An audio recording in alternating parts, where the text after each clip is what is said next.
Welcome back to the BlackTrack, where I do commentary and review on movies with an all-black cast, or at least a black lead.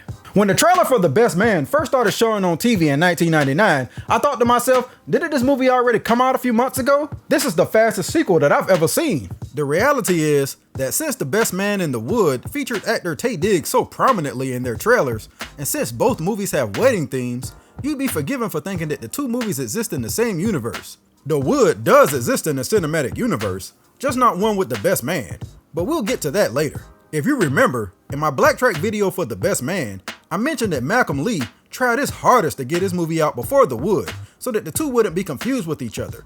But aside from the wedding theme, and both starring Taye Diggs, the two movies couldn't be any more different. For starters, The Wood is a movie about friends who actually get along.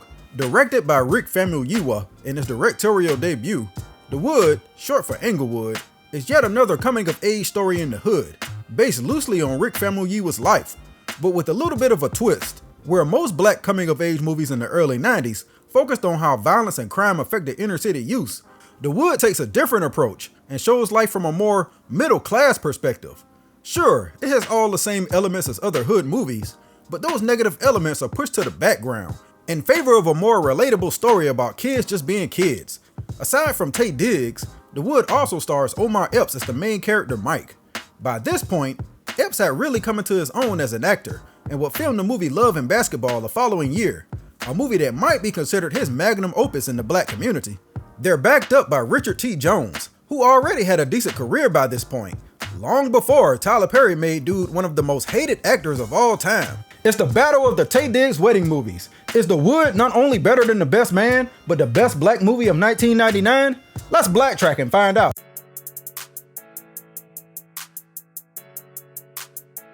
They don't waste any time getting to the wedding festivities. Mike is here too damn early to be the groom, so I know he's not the one getting married. When I got married, I literally just pulled up to the church about 30 minutes before the start. I didn't help set up a damn thing. Mike clues us in into whose wedding it is, and he does it by, believe it or not, breaking the fourth wall. Well, I never thought I'd see the day Roland get married. Apparently neither did he. I mean, we got 3 hours till this wedding kicks off, and can't nobody find him nowhere. I won't lie to you. I was never a big fan of this fourth wall breaking aspect of the movie because it doesn't make sense in context, because the wedding isn't being documented and nobody is actually following him around with a camera. Even when confronted with a question about it by Slim, played by Richard T. Jones, the movie just brushes it off like, come on man, you know what's going on. No we don't. Fuck you talking to? They had an opportunity to make this a documentary style film when Mike hands the camera to the mother of the groom, but I don't know what happened. Missed opportunities, I guess. That's not really what's important right now. What is important is that they can't find the groom Roland, who's played by Taye Diggs. This is where The Wood makes an interesting, if not a risky narrative decision, since the majority of the film is told with flashbacks to when they were kids. In my opinion, I think the movie should have started with the flashbacks and then saved the wedding stuff until the end, for reasons I'll reveal later, but it's a minor gripe, since these scenes are by far the best parts of the movie. Which is kind of ironic when you think about it. Aside from Sean Nelson, who plays young Mike, who had already starred in the movie Fresh and went on to star in the TV series The Corner, young Slim, played by Dwayne Finley, and young Roland, played by Trent Cameron, were basically new rookie actors. But you wouldn't know that based off the great job that they did. Young Mike here just moved to California from the East Coast.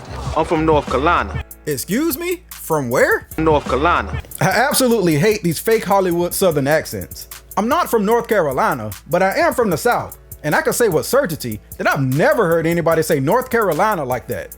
I love this scene though, because it shows how easy it was for young kids to make new friends without even trying. This wig though, talk about not even trying.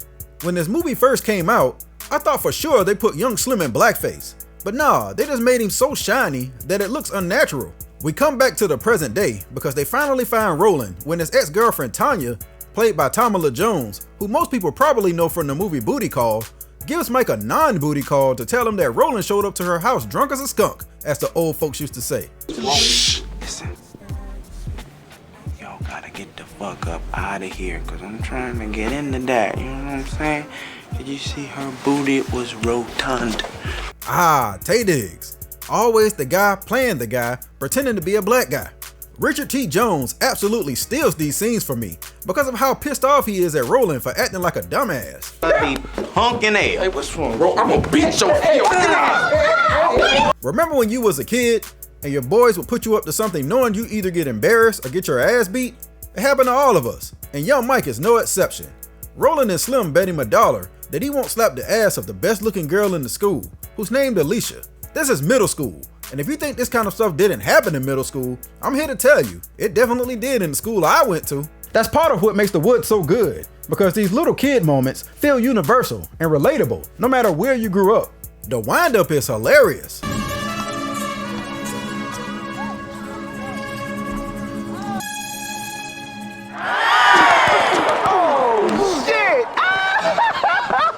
All that build-up, and it's like he barely touched it.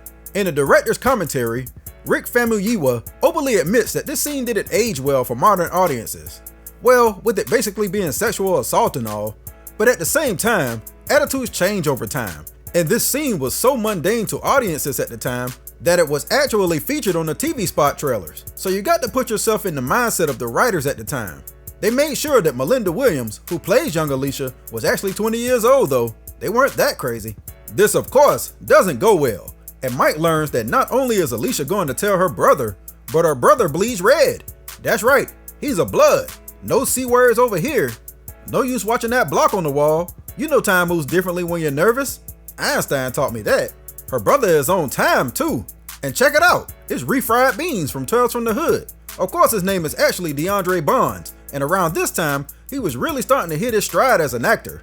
Dude was real talented, but unfortunately was derailed by a prison sentence right in the prime of his career. Here, his name is Stacy, and he has no reservations assaulting a child. Nigga, you think my sister a hoe or something? No, think she a fucking toy? No, I think she purty. You know what? Mike should get his ass whooped just for how he delivered that line alone. The mere fact that Mike said she looked good was enough for Alicia to feel sorry for what she caused, which makes me think, damn, how do the other dudes at the school usually address you? As that one broad with the long legs and the big eyes? Having a lot of heart goes a long way towards your public opinion. And not only does Mike and Alicia become friends, but she seems a little sweet on him too. Even going as far as to inquire about whether he's going to the school dance or not. I like the small details, like the fact that Mike didn't even ask her to the dance. Because you don't ask anybody to the dance in middle school. You just show up, and you end up with whatever girl you're gonna end up with by the end of the night. Only problem is, Mike can't dance, so he practices in his mom's living room. Don't act like you never moved all your mom's furniture to try out new dance moves. Don't act like it's just me. I moved my mom's furniture so much, she probably thought she was going crazy. Stuff was never in the same place. It's kind of funny that Mike and his crew spend more time pre-gaming than actually going to the dance. They philosophize about the right kind of gum and even make bets on who can get the most numbers. Hey, I still have a notebook that's filled with numbers from middle school, so that's funny to me. If they wouldn't have wasted so much time at the store, they might have actually gotten to the dance on time, and before the store got robbed. Hey, this robber looks kind of familiar. It's the eyes. It's always in the eyes. Oh man, them little motherfuckers, they ain't nothing, man. They go to school with my sister. Stacy? Nigga, you say my name, homie? Damn. Shit, hey man, y'all little niggas want something? At least let me give y'all a little ride to the dance or something. Least I could do, man. Come on. This is the most wholesome robbery ever. It's like an episode of Family Matters. Why not stop at the local shelter too while you're at it? All this needs now is some wholesome music to go with it. On the way to the dance, Stacy gets pulled over by the cops, and his homie completely shuts down. Oh hell no, you need to have your ass in the class with the rest of these kids if you're gonna shut down like that. You're not built for this. Stacy knows his rights though, and plays it cool. Mike sees the cop going for the weed residue and creates a diversion, which earns much respect from Stacy. Seriously though, it's kind of cool that Stacy is written to be far more than your typical gangbanger. Low-key, he's one of the best written characters in this movie, and I wish we saw more of him. In the modern day, the friends reminisce in the same store that the robbery happened all those years ago, and even though I don't really care for the modern scenes, it is kinda cool that they revisit the places from the flashbacks. If you ever wondered why these dudes in the background are standing there so awkwardly and barely moving, well, it's because they aren't actors. They are the real-life counterparts that the characters were based on, making a cameo, including the director Rick Famuyiwa. Them standing there next to the people playing them is a nice visual touch. When they finally get to the dance, Mike stands on the wall pretty much the entire night, waiting on the right song to come on because earlier, Stacy told him that his sister loves one song in particular. The song is Luther Vandross' If This World Were Mine if you're interested. And when it comes on, he makes a mad dash straight to Alicia. Talk about a man on a mission. He gets the dance, much to the shock of everyone, and even gets a little frisky. You're not really touching that butt, Mike. I know hover hands when I see them. You're not fooling me. Be on the lookout for a young Christina Milian, who was credited as Girls at the Dance. She might as well have not been credited at all. Mike gets Alicia's phone number, which is the only number for the night, but he still wins the bet because like Slim says, Yo, man, that number right there is worth 10 of them skeezers up in there, man. Stacy definitely approves. Unfortunately, then we have to go back to the modern day again. A few things happen, but it's nowhere near as good as the flashbacks. Roland gets sick and throws up in Slim's car, and Slim has an absolute fit about it. Look at this, look at this! He's a Ferragamos, nigga, Ferragamos, they cost $300! Shit! How much you pay for them? It don't matter, bro, they worth $300, you got that? Do you got that? No, you stupid ass! He's acting like it's a luxury car. I think it's like a Dodge Durango or something. They take their clothes to a dry cleaner that's ran by Don Lewis from I'm Gonna Get You Sucker, and then go back to Tanya's house to wash up. But enough about all that. Next it's back to the past. Only now, it's the early 90s, I think. I know Slim was glad to get rid of that stupid ass wig. Mike and Alicia decided to stay friends after middle school, and that's probably for the best, because the crew decided to place a bet on who would get some coochie first. That's right, I said coochie. I feel like that's time period appropriate. Mike has had a hell of a character arc. He went from being afraid to ask a girl to dance to being a professional taint tickler. Hell, if you ask me, he's basically already won. It's not easy to even get to that point sometimes. Crazy fact, this girl is Lamaya Good, Megan Good's sister. Why didn't they get Megan, you ask? Well, she was like 17 at the time. Way too young to be lusted over like she was in House Party 4. If Mike had some sense about him, he'd realize that Alicia wants to fuck. She been ready to fuck, even knowing how Mike and his friends get down. I won't be too hard on him. I've been in plenty of situations where I failed to read the room, and I think back to it when I'm older like, oh shit. Alicia doesn't just invite him in her house, but he's invited to her room. Oh yeah, it's about to go down. Better break out that condom you had in your wallet for 2 years, Mike. At least the one he has doesn't look nearly as bad as the one Kid had in House Party when he was with Sydney. From here it goes about as awkward as you think it would, as not only does the condom break, but Mike almost gets caught trying to get another one from Stacy's room. Hey Negro, move out your mom's house. You gotta be at least 30 by now. And then once he gets one, the phone only lasts for like 10 seconds. At some point, I gotta go back in time who was quicker, Big Mike or Shawn Wayans in Don't Be a Menace. I'm confused as to why he didn't try a little foreplay first. He already showed he was a pro at that. Alicia really reduced this dude's whole mindset back to North Carolina. From here, the movie takes a bit of a nosedive in my opinion. It's not the last of the flashback scenes, but the movie focuses more on the modern day wedding and getting Roland to the altar. See, he was afraid that if he got married, then that means he would have to give up all the lady chasing him and his fellas used to do when they were younger. I mean, I get it, but the movie spends almost its entire runtime focusing on the relationship between Mike and Alicia, and almost no time on Roland, so I'm having a hard time caring about whether he gets married to Lisa Ray or not. I don't think we even get introduced to his bride during the flashbacks. I think she's in like a throwaway scene with no dialogue. The movie builds up to a resolution that it forgot to tell us about.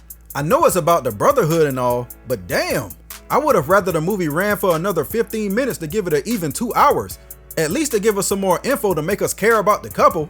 Regardless, the wedding goes off without a problem, and just to rub salt into the wound, we get a flashback where Mike and Alicia go to the prom that transitions to modern day, where she transforms into Sanaa Lathan, the couple we really cared about. They couldn't get somebody with at least the same skin complexion though? They must have got her on loan from the best man. For all we know, she was filming right down the street. They originally wanted Melinda Williams to play older Alicia, but thought it would look stupid that everybody else was played by different actors, and she was the only one still playing the same character for the whole movie. But wait a minute. We can't get no resolution with Mike and Alicia? We're just left to wonder what their life will be like after this? With these uncertain expressions on their face? Man, we got ripped off. Let's get to the grade.